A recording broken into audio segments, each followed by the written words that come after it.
ओम श्री गणेशाय नमः। ओम श्री परमात्मने नमः।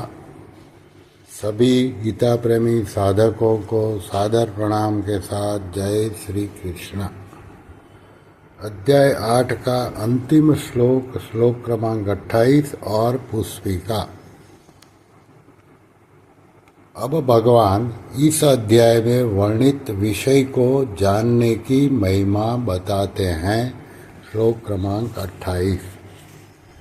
वेदेषु यज्ञेषु तपस्सु चैव दानेषु यत् पुण्यफलं प्रदिष्टम् अत्येति तत्त्वसर्वमिदं विदित्वा योगी परम स्थानमुपैति चाद्यम।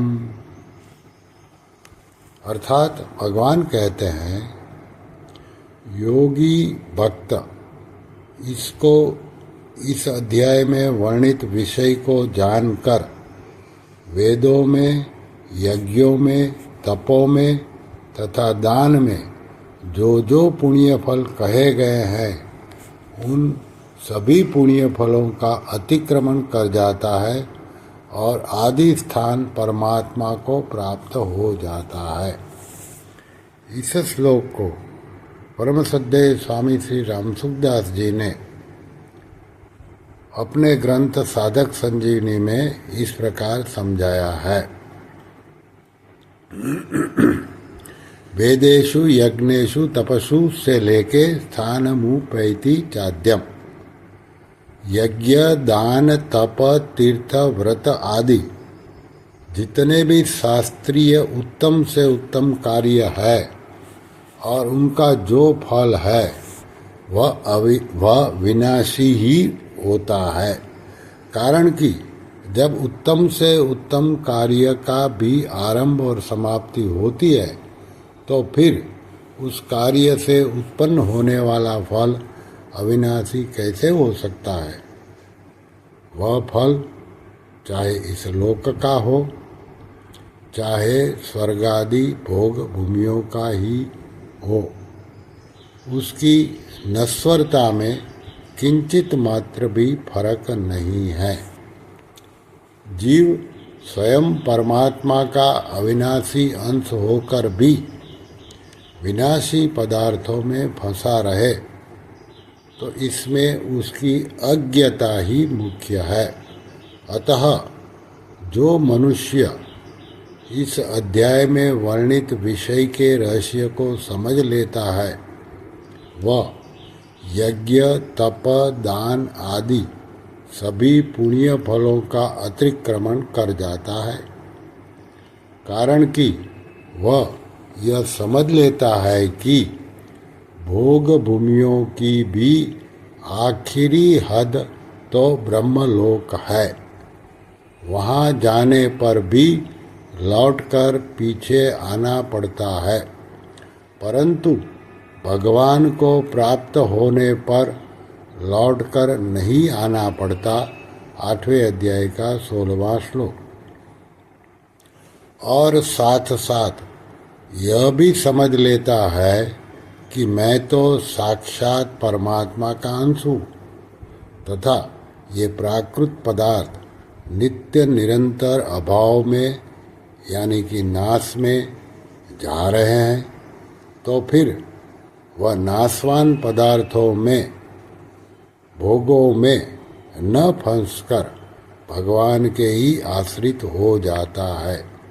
इसलिए वह आदि स्थान परमात्मा को प्राप्त हो जाता है, जिसको इसी अध्याय के 21वें श्लोक में परम गति और परम धाम नाम से कहा गया है। नाशवान पदार्थों के संग्रह और भोगों में आसक्त हुआ मनुष्य उस आदि स्थान परमात्म तत्व को नहीं जान सकता। न जानने की यह असामर्थ्य न तो भगवान की दी हुई है, न प्रकृति से पैदा हुई है और न किसी कर्म का फल है। अर्थात यह असामर्थ्य किसी की देन नहीं है, किंतु स्वयं जीव ने ही परमात्मा तत्व से विमुख होकर इसको पैदा किया है।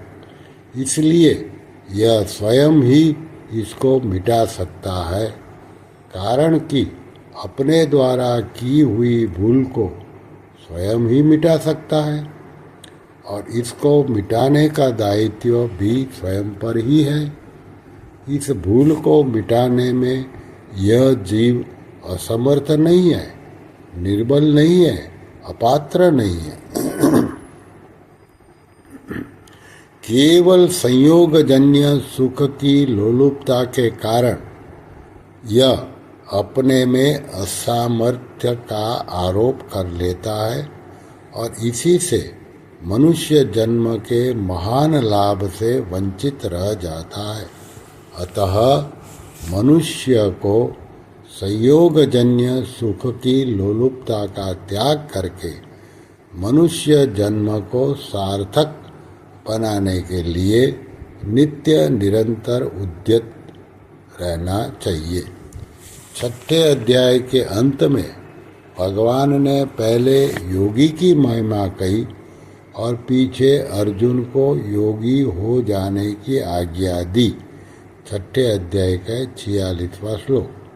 और यहाँ भगवान ने पहले अर्जुन को योगी होने की आज्ञा दी और पीछे योगी की महिमा कही। इसका तात्पर्य है कि छठे अध्याय में योग भ्रष्ट का प्रसंग है और उसके विषय में अर्जुन के मन में संदेह था कि वह कहीं नष्ट भ्रष्ट तो नहीं हो जाता।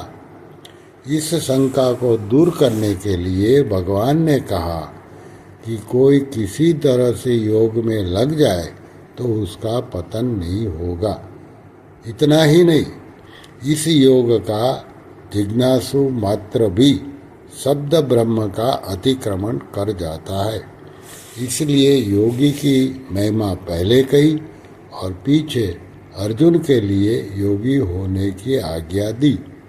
परंतु यहाँ अर्जुन का प्रश्न रहा कि नियतात्मा पुरुषों के द्वारा आप कैसे जानने में आते हैं। इस प्रश्न का उत्तर देते हुए भगवान ने कहा कि जो सांसारिक पदार्थों से सर्वथा विमुख होकर केवल मेरे परायण होता है, उस योगी के लिए मैं सुलभ हूँ। इसलिए पहले तू योगी हो जा, ऐसी आज्ञा दी और फिर पीछे योगी की महिमा कही।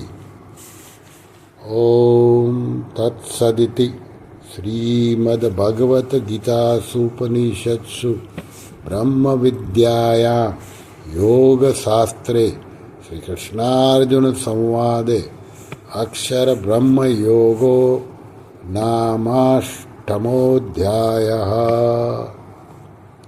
इस प्रकार ओम तत् सत इन भगवान नामों के उच्चारण पूर्वक ब्रह्म विद्या और योग शास्त्रमय श्रीमद् भगवत गीता उपनिषद रूप श्री कृष्णार्जुन संवाद में अक्षर ब्रह्म योग नामक 8वां अध्याय पूर्ण हुआ।